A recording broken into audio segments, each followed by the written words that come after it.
नमस्कार दोस्तों, आपके अपने चैनल हमारे संस्कार में आपका बहुत बहुत स्वागत है। आज हम आपके लिए जानकारी लेकर आए हैं। नवरात्रि व्रत कब खोलें, क्या खाकर खोलें, उसके पारण की विधि क्या है और पारण किस दिन करें, अष्टमी, नवमी या दशमी के दिन।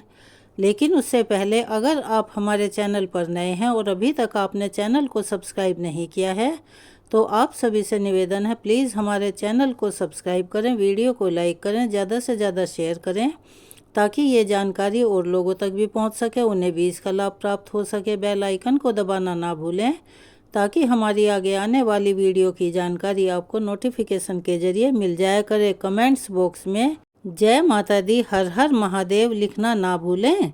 माँ भगवती का आशीर्वाद आप सभी पर हमेशा बना रहे, घर में अन्न धन के भंडार भरे रहें। चलिए एक बार मेरे साथ प्यार से बोलिए जयकारा शेरा वालिदा बोल साचे दरबार की जय। या देवी सर्वभूतेषु माँ शांति रूपेण संस्थिता, नमस्तस्ये नमस्तस्ये नमस्तस्ये नमो नमः। हम सभी ने इन पावन 9 दिनों में यानी कि इन नवरात्रों में माँ भगवती के 9 रूपों की सच्चे मन से पूर्ण श्रद्धा भक्ति भाव से और अपने अपने सामर्थ्य और श्रद्धा के अनुसार पूजा की है।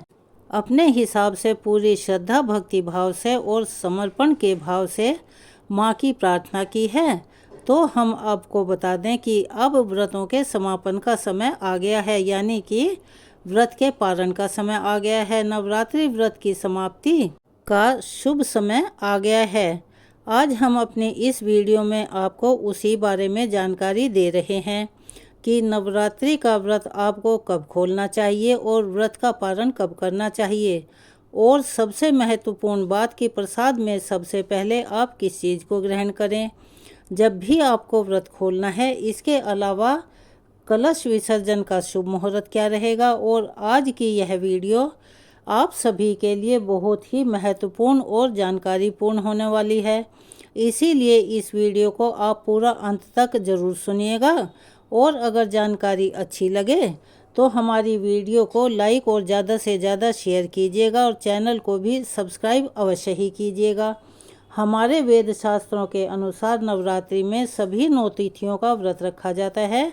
जो उन्हें रखने में सक्षम नहीं है वो पहला पिछला रखते हैं या कुछ लोग बाद के 2 नवरात्रे एक साथ भी रखते हैं। यानी कि 9 तिथियों में हम नवमी तिथि तक व्रत धारण करते हैं और नवरात्रि व्रत का जो प्रारंभ होता है वह शुक्ल पक्ष की प्रतिपदा तिथि से होता है।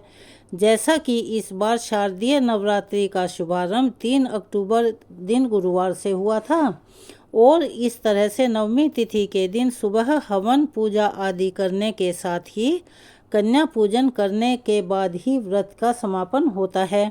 अगर आप नवमी तिथि तक व्रत रखते हैं और नवमी तिथि के दिन कन्या पूजन करते हैं तो आपके 9 दिनों और 9 रातों के व्रत पूर्ण हो जाते हैं, जो कि नवरात्रि के नाम से ही पता चलता है कि इन व्रतों को 9 रात और 9 दिन रखना जरूरी होता है। लेकिन कुछ जगह पर इसके अलावा लोग बाग अष्टमी तिथि के दिन ही कन्या पूजन करके व्रत का पारण कर लेते हैं।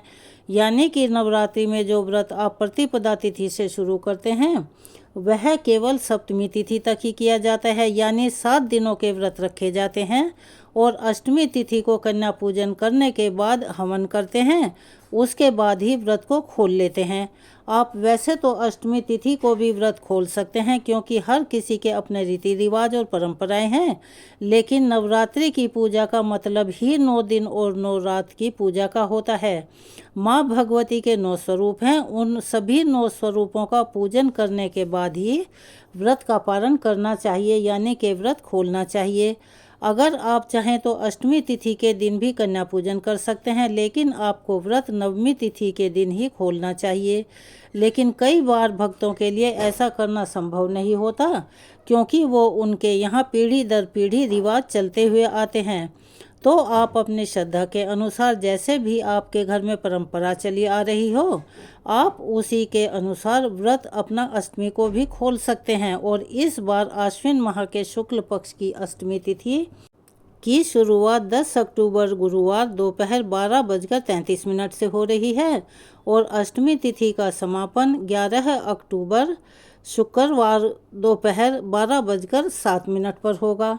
भले ही 10 अक्टूबर को दोपहर से तिथि प्रारंभ हो चुकी हो, लेकिन 10 अक्टूबर गुरुवार के दिन ही महाअष्टमी रहेगी और 9वीं तिथि का प्रारंभ होगा 11 अक्टूबर दिन शुक्रवार दोपहर 12:08 से और 9वीं तिथि का समापन 12 अक्टूबर शनिवार को सुबह 10:58 पर होगा।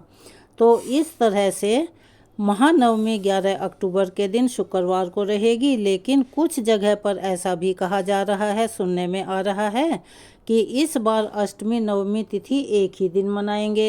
तो कुल मिलाकर सार यह निकलता है कि आपके यहाँ पर जिस दिन भी अष्टमी तिथि मनाई जा रही हो, आप उसके अनुसार ही अपना व्रत भी खोल सकते हैं, यानी कि अपने व्रत का पालन कर सकते हैं और कन्या पूजन भी कर सकते हैं।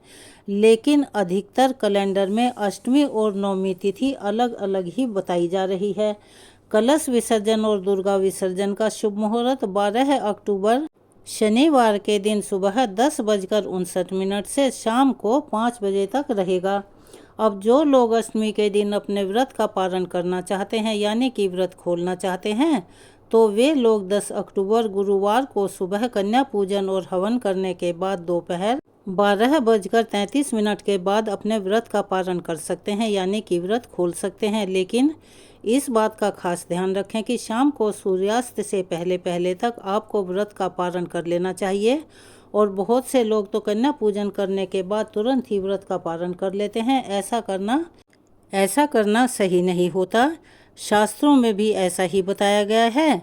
लेकिन अगर आपके यहाँ इसी नियम का पालन किया जाता है और परंपरा ऐसी ही चली आ रही है, तो आप इस तरह से अपने व्रत का पालन कर सकते हैं। और जो लोग नवमी तिथि के दिन कन्या पूजन करने के बाद व्रत का पालन करते हैं, उन्हें 11 अक्टूबर शुक्रवार को दोपहर 12:07 के बाद से 5 बजे के बीच में अपने व्रत का पालन कर लेना चाहिए। अब कुछ लोग ऐसे भी हैं जो नवरात्रि की पूरी 9 तिथियों का, यानी पूरे 9 दिन और 9 रात का व्रत रखने के बाद ही 10वीं तिथि को व्रत का पालन करते हैं। उसी दिन कन्या पूजन करते हैं, हवन करते हैं और उसके बाद अपना व्रत खोलते हैं। तो 10वीं तिथि को यानी 12 अक्टूबर शनिवार को आप सूर्योदय के बाद से लेकर दोपहर 12 बजे के बीच में अपने व्रत का पालन कर सकते हैं। व्रत को खोलने से पहले आप कन्या पूजन, हवन और कलश विसर्जन अवश्य कर लें। लेकिन इस बात का ध्यान रखें कि व्रत का पालन हमेशा सात्विक चीज़ों से और माता रानी को अर्पित किए गए भोग प्रसाद से ही करना चाहिए। व्रत खोलते समय सबसे पहले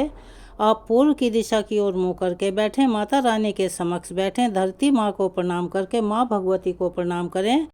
नव दुर्गाओं के सभी स्वरूपों का ध्यान करते हुए अपने हाथ में थोड़ा सा प्रसाद लें, जैसे कि हलवा, चने या खीर, या आपने माता को कोई मिठाई अर्पित की हो तो आप उसे अपने दाहिने हाथ में रखें और माता रानी से प्रार्थना करें कि वे आपके द्वारा अर्पित किए गए भोग को स्वीकार करें। और अब तक आपने नवरात्रि पूजा में जो भी गलती की हो या अनजाने में हुई हो या कुछ भी ऊपर नीचे या कम ज़्यादा हुआ हो, तो उसके लिए आपको क्षमा करें और इस प्रकार कहें कि हे माँ भगवती, आज मैं अपने द्वारा रखे गए नवरात्रि के व्रत पालन करने जा रहा हूँ या जा रही हूँ। मैं व्रत खोलने जा रहा हूँ, जा रही हूँ। आपकी कृपा से मेरे द्वारा रखे गए यह व्रत फलित हों और मेरी मनोकामनाएं भी पूर्ण हो। और इस कामना के साथ आप उस प्रसाद को ग्रहण कर लें। इसके बाद थोड़ा सा जल का सेवन करें।